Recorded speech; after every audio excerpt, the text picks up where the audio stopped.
There's a link in the description to skip the player and commander introductions. Going first is Shadow Supply, playing Abdel Adrian, Gorian's Ward, a legendary 4/4 human warrior for 4 and a white with, when Abdel Adrian, Gorian's Ward, enters the battlefield, exile any number of non-land permanents you control until Abdel Adrian leaves the battlefield. Create a 1/1 white soldier creature token for each permanent exiled this way, and choose a background. With a background of Agent of the Iron Throne, a legendary enchantment background for 2 and a black with, commander creatures you own have, whenever an artifact or creature you control is put into a graveyard from the battlefield, each opponent loses 1 life. Going second is me, your host, Lobbert, playing Chaos Terminator Lord, a 3/3 Astartes warrior for 3 and a red with, at the beginning of combat on your turn, another target creature you control gains double strike until end of turn. Going third is Hive Cryptid, playing Obsessive Skinner, a 1/1 human rogue for 1 and a green with, when Obsessive Skinner enters the battlefield, put a +1/+1 counter on target creature. And Delirium, at the beginning of each opponent's upkeep, if there are 4 or more card types among cards in your graveyard, put a +1/+1 counter on target creature. And going last is Scooby Drew, playing Nazgul, a 1/2 Wraith Knight for 2 and a black with Death Touch and, when Nazgul enters the battlefield, the ring tempts you. And, whenever the ring tempts you, put a +1/+1 counter on each Wraith you control. And, a deck can have up to 9 cards named Nazgul. It should be noted that this Nazgul deck is not a standard PDH deck. Because there are 9 Nazgul in Lord of the Rings, and Nazgul says that the deck can have any number, the table agreed to bend the rules and allow Scooby-Doo to have 9 commanders if they all share a command tax. As compensation for not tracking commander damage, the table agrees that if all 9 are in play at the same time, it's an automatic victory. Shadow mulligans to 5, but each other player keeps their opening hand, and the game begins. Going into this game, I've played with 2 of the players before, Hive and Scooby. I remember Hive saying that they'd played this deck before, but I couldn't remember it, so I asked if I could see it in action again. Scooby's deck seemed more silly than broken, and its progress towards win condition is very visible. He stated that his goal was to win by having 9 commanders in play, so he would be hesitant to block with them, so I classified him as a low priority threat. Shadow scared me the most. We were short a player on my sign-up sheet, so we found Shadow on the PDH home base in the casual channel, and my experience with Abdel has only been in competitive games, so I was on high alert. To start the game, Shadow draws for turn, plays a snow-covered plains, and passes. Lobbert draws, plays a snow-covered mountain, and mountain cycles Oliphant to put a snow-covered mountain into his hand. He passes. Hive draws a card, plays a forest, and Rebel Belt Maverick, which lets them surveil a creature and an instant into the graveyard. Hive passes. Scooby draws, plays a swamp, and passes. Shadow draws a card, and passes, missing their land for turn. Lobbert draws for turn, plays a snow-covered mountain, and McKindy Slide Runner. Lobbert passes. Hive draws and plays Conduit Pylon, keeping the surveilled card on top. They then play Spare Supplies, which lets them draw. They pass. Scooby draws, plays a swamp, and a Blood Fountain, which creates a blood token. Scooby passes. Shadow draws, plays a tapped Snowfield Sinkhole as his land, and passes. Lobbert draws and plays a snow-covered mountain. McKindy Slide Runner's landfall ability triggers to give it +1/+1 this turn. He attacks Hive with it, who does not block, so they take 3. Lobbert passes. While I was initially scared of Abdel, they were missing land drops and not playing mana rocks, so I decided to go for other players. Hive draws for turn, plays a tapped Hidden Nursery as their land, and sacrifices Spare Supplies to draw a card. They pass. In their end step, Scooby sacrifices his blood token and discards Dothy Marauder to draw a card. Scooby then draws for turn, plays Maestro's Theater, which is sacrificed to put a swamp into play tapped and gain him a life. Scooby plays Dothy Horror and passes. Shadow draws a card and plays Iker Wellspring, which draws them another card. Shadow passes. Lobbert draws, plays a snow-covered mountain, which makes McKindy Slide Runner a 3/2 again, which he attacks Scooby with. Scooby can't block, so he takes 3. After combat, Lobbert plays Crimson Fleet Commodore to gain the Monarch, which he says he is happy to share, and passes, drawing off of the Monarch. Hive draws a card, plays a forest, and attacks Lobbert with Rebel Belt Maverick. Lobbert does not block, so he takes 1. Hive becomes the Monarch and passes, drawing off of the Monarch. Before cleanup, they channel Grantor Tanuki to put a forest into play tapped. Scooby draws for turn, and plays Witch's Cottage, which puts Dothy Marauder on top of his deck. He then plays Scaretiller and attacks Hive with Dothy Horror. Hive takes 2, so Scooby becomes the Monarch and passes, drawing off of the Monarch. Shadow draws and plays Potion of Healing to draw a card. He then passes, discarding Underdark Explorer to hand size. Lobbert draws a card and asks Scooby if he can have the Monarch for 2 damage. Scooby agrees, so Lobbert moves forward with his turn by playing his commander, Chaos Terminator Lord, and goes to combat. Chaos Terminator Lord triggers, giving Crimson Fleet Commodore double strike this turn. Lobbert attacks Scooby with McKindy Slide Runner, and Shadow with Crimson Fleet Commodore. There are no blocks, so Shadow takes 10, and Scooby takes 2. Lobbert becomes the Monarch, and passes, drawing off of the Monarch. It may seem brutal to hit the player still stuck on 2 lands, discarding to hand size with my biggest creature. My goal is to get the Abdel player in range of lethal, but keep them alive, to let them have some fun in this game. This is my version of keeping them on a short leash, given the tools at my disposal. Hive draws, plays a Forest, Fairgrounds Trumpeter, and their commander, Obsessive Skinner, which puts a counter on itself when it enters. They then ask Lobbert for the Monarch. He agrees, so Hive attacks Lobbert with Rebel Belt Maverick. Lobbert does not block, so he takes 1, so Hive becomes the Monarch. They pass, draw off the Monarch, and put a counter on Fairgrounds Trumpeter. In their end step, Lobbert plays Galvanic Blast targeting Obsessive Skinner. Hive responds to Galvanic Blast with Titanic Brawl to make Obsessive Skinner fight Crimson Fleet Commodore, so both creatures die. Scooby draws a card, plays a Swamp, Sisay's Ring, and his first Nazgul. The ring tempts Scooby, which makes Scareteller the Ring Bearer. Because the ring tempted Scooby, Nazgul gets a +1/+1 counter. He then attacks Hive with Scareteller and Lobbert with Douthy Horror. Scareteller triggers, which puts Maestro's Theater back into play, which gets Scooby another tapped Swamp and a life. Neither player can block, so Hive takes 1 and Lobbert takes 2. Scooby becomes the Monarch and passes, drawing off of the Monarch. Shadow draws per turn, plays a snow-covered Swamp, Prismatic Lens, and Prophetic Prism, which draws him a card. Shadow passes. Lobbert draws and plays a snow-covered Mountain, which triggers McKindy Slide Runner. He then goes to combat, so Chaos Terminator Lord gives McKindy Slide Runner double strike. Lobbert attacks Scooby with McKindy Slide Runner and Shadow with Chaos Terminator Lord. Scooby does not block, so he takes 6 and Shadow takes 3. Lobbert becomes the Monarch. After combat, he plays Heirs of Stromkirk and Ecologist's Terrarium to put a snow-covered mountain into his hand before passing and drawing off of the Monarch. The reason I sent the larger creature as Scooby instead of Shadow like I figured was probably the smartest play was that I wanted it to be fair. Everyone else had turns passing around the Monarch without him, so I wanted to feel like I earned the Monarch rather than working out a deal to have Scooby not trade with my commander. I did see that Shadow was able to play 2 mana sources in a turn, which was the catching up he needed to do. Hive draws for turn and asks for the Monarch for 1 damage. I agree. Hive attacks with Rebel Belt Maverick. Lobbert does not block and takes 1, so Hive becomes the Monarch. After combat, they play Colney Heart Expedition and Terramorphic Expanse, which they sacrifice to put a forest into play tapped. Colney Heart Expedition triggers twice for 2 counters. Next they pay 4 for their commander, Obsessive Skinner, which puts a counter on itself. Hive passes, draws off the Monarch, and puts a counter on Fairgrounds Trumpeter. Scooby's turn starts, so Obsessive Skinner puts a counter on itself. Scooby draws and plays his second Nazgul. He keeps Scareteller as the Ring Bearer, and both of his Nazgul get a counter. He then attacks Hive with Scareteller, and Lobbert with Douthy Horror. Scareteller triggers, which puts Maestro's Theater back into play, which gets Scooby another tapped Swamp, and a life. Neither player block, so Hive takes 1, and Lobbert takes 2. Scooby becomes the Monarch and loots off the Ring Bearer, discarding Douthy Marauder again. He passes, drawing off of the Monarch. Fairgrounds Trumpeter triggers, and gets a counter. Shadow's turn starts, so Obsessive Skinner puts a counter on itself.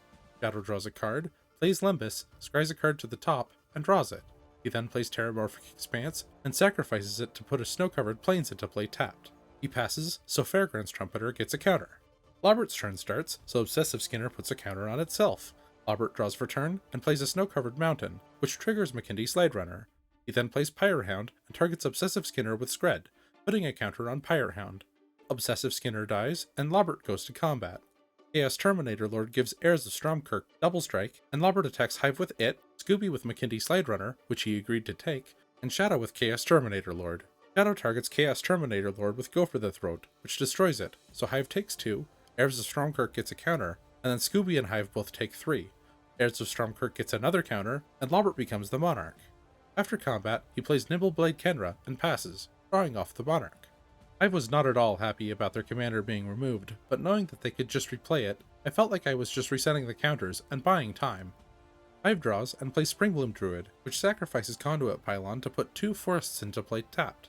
Colney Heart Expedition gets 2 counters, which Hive sacrifices to put an additional 2 forests into play tapped. They then play Deepwood Denizen and ask Lobbert for the Monarch for 1. He agrees, so Hive attacks him with Rebel Belt Maverick. Lobbert does not block, so he takes 1.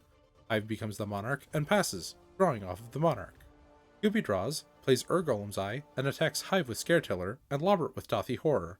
Scareteller triggers, which puts Maestro's Theater into play, which gets Scooby another tapped land and a life. The Ring Bearer triggers, so Scooby draws a card and discards Ghostly Changeling. Lobbert takes 2 and Hive takes 1, so Scooby becomes the Monarch. After combat, he pays 7 for his 3rd Nazgul. The ring tempts him, and he chooses to keep Scareteller as his Ring Bearer. The Nazgul all trigger, so they each get a counter, and he passes, drawing off of the Monarch. Shadow draws, plays Black Dragon Gate tapped as his land, and his commander, Abdel Adrian, Gorion's Ward. It enters and exiles 5 artifacts, so he makes 5 1/1 soldier tokens. He passes. Lobbert draws and plays a snow-covered mountain. McKindy Slade Runner triggers. He then pays 6 for Chaos Terminator Lord and sacrifices Ecologist's Terrarium to put a counter on Heirs of Stromkirk. Lobbert goes to combat, and Scooby offers him the Monarch for 1 damage. Lobbert accepts, and Chaos Terminator Lord gives Heirs of Stromkirk double strike. He attacks Scooby with Nibbleblade Kenra, and Shadow with Heirs of Stromkirk. Shadow takes 11 damage, and Scooby takes 1, so Lobbert becomes the Monarch, and he passes, drawing off of the Monarch. My plan for dropping the Abdel player down to a life total that would allow me to kill them more easily if they got out of line has certainly come together, and just in time. They're now set up so that every flicker draws them 4 cards, makes 5 tokens, and generates colorless mana. The 1/1s make them almost immune to any attacks that don't have evasion, which is just me right now. I know I targeted them pretty hard early, but I think that this gives them a pretty good shot at winning still.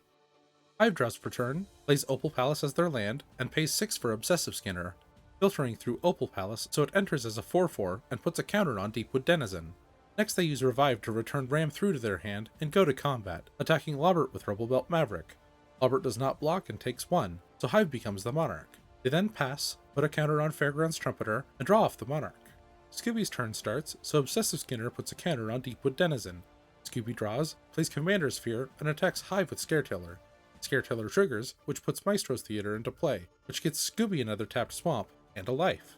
The Ring Bearer triggers, so Scooby draws a card and discards Dark Withering. He pays the mana's cost and destroys Heirs of Stromkirk. He then pays 9 for his 4th Nazgul.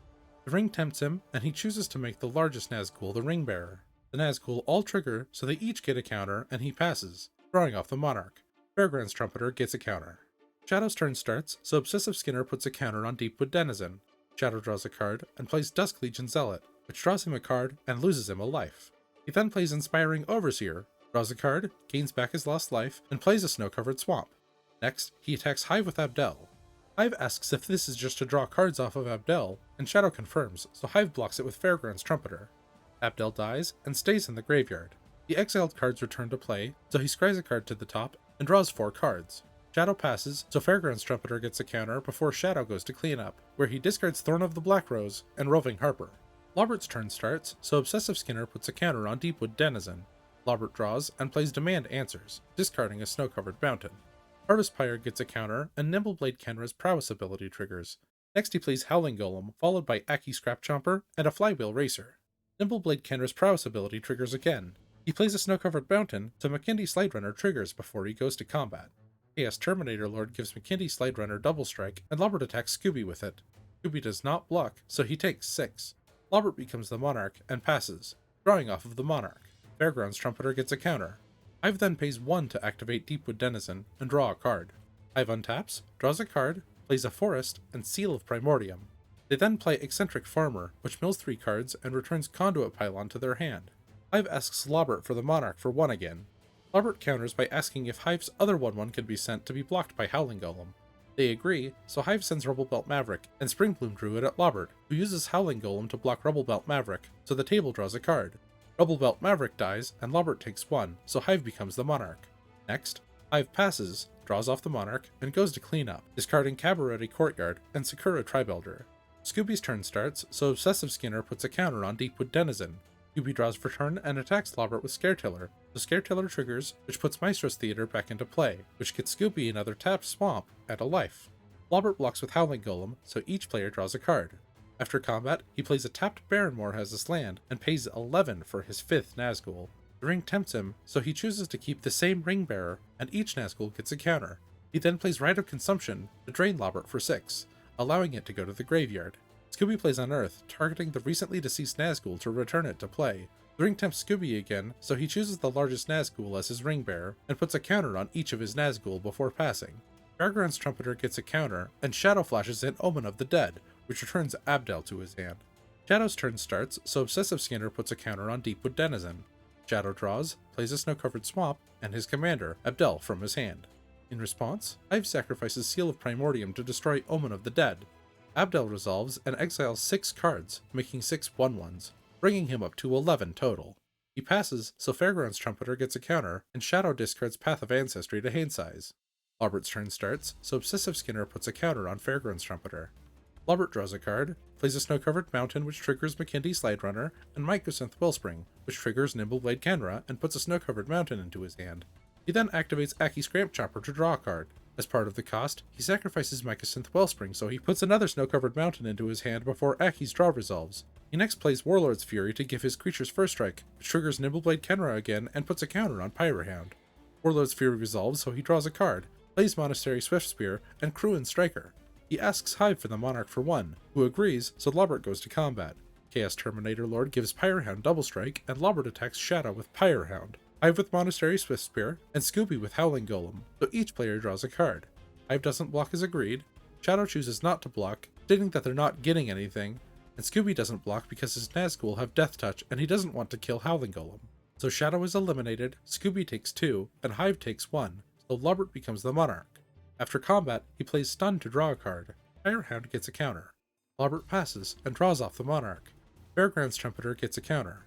Hive then activates Deepwood Denizen to draw a card. They then play Grapple with the Past to mill 3 and return Greater Tanuki to their hand. Honestly, this turn is why I feel the extra commentary is necessary for this one. I felt like Shadow left having a bad time. I was expecting them to block with Abdel and enough soldiers to not take damage, which would have let them draw 6, give them access to the life from Lembas, more mana, and the ability to play Abdel again. Seeing Hive popping off also gave me pause. They've got 2 creatures that are big enough that I'm having a very hard time attacking them. Hive draws for turn and plays Conduit Pylons as their land, which surveils a card to the top. They then discard Bannerhide Cruciak to a 3 and a Force ability to put 2 counters on Fairgrounds Trumpeter. They then exile Bannerhide Cruciak to put another 4 counters on it.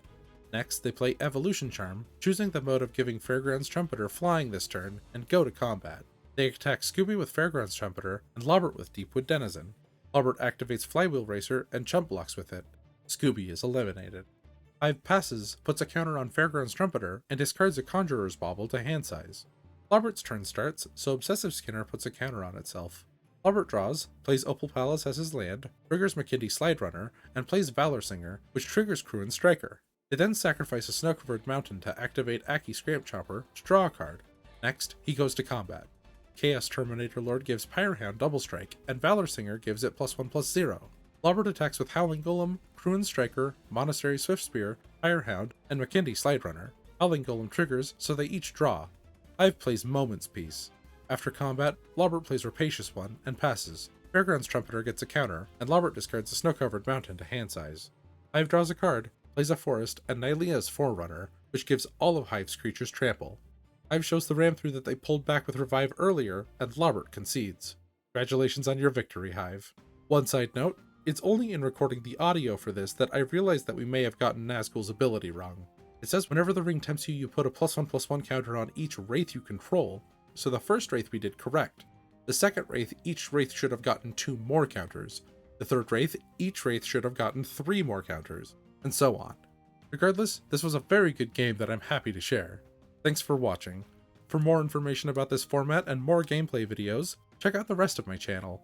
I use all of my Patreon money plus some out of my own pocket to run this channel and promote this awesome format. To contribute, please give this video a like and subscribe for more Pauper Commander content. If you'd like to support what I'm doing here more directly, I'd love it if you became a patron. I now have a welcome package for new patrons that includes a stamped and signed Lobber crew that proves that you're part of my crew, a stamped and signed Arkham's Astrolabe with a QR code sticker on the back that you can use to spread the word about the channel. It also comes with a separate QR code sticker and 2 logo stickers. You can feel free to cancel after you've received the welcome package at any time. I hope to be able to offer more rewards soon, but I'm slow. While signing up, you may notice that my Patreon is billed per creation. This is because I don't want to bill people if I need to take a break for any reason, and I need the extra incentive to actually finish projects. If this concerns you, feel free to set up a monthly cap. So far, you'll still receive all of the rewards.